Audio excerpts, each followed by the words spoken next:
Don't be the next someone else. Be the next you. In the last few weeks or so, my videos have been gaining traction out there, and I'm receiving a lot of nice comments and some comparisons too. People will say, you kind of remind me of so-and-so, or you're the next so-and-so. The name that comes up most often, it's usually Gary V. Gary Vaynerchuk. Very familiar name. You all know who he is. And that's incredibly exciting. And it's really an amazing compliment. But I don't ever want to be Gary V. I will never want to be Gary V. I have met Gary V.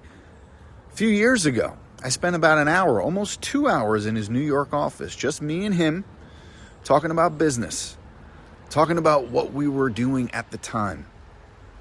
And there were some conclusions that I had when I left the meeting. One of them was that I could never work with Gary V.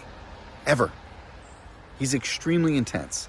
And I just know that within less than a week, it would probably collide and it just wouldn't work. Maybe in my 20s I could work with him. It would be pretty exciting to know that I was at this prestigious VaynerMedia. But I'm now 46. I know myself. And I know that he and I would definitely clash. Second thing I learned about him, he's kind of crazy. He's crazy. He's a 1 in a million kind of animal. All right? There's only one Gary V. That's why he's Gary V. And you're not Gary V. He's nuts. I mean, the guy was on Twitter 24/7 years ago.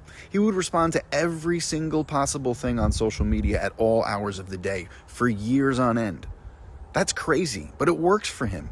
And the last thing I learned about him is that I have the utmost respect for him. And I could definitely see myself being friends with the guy. Just because somebody is crazy, that doesn't mean I don't like him. He's an awesome guy, and he is the real deal.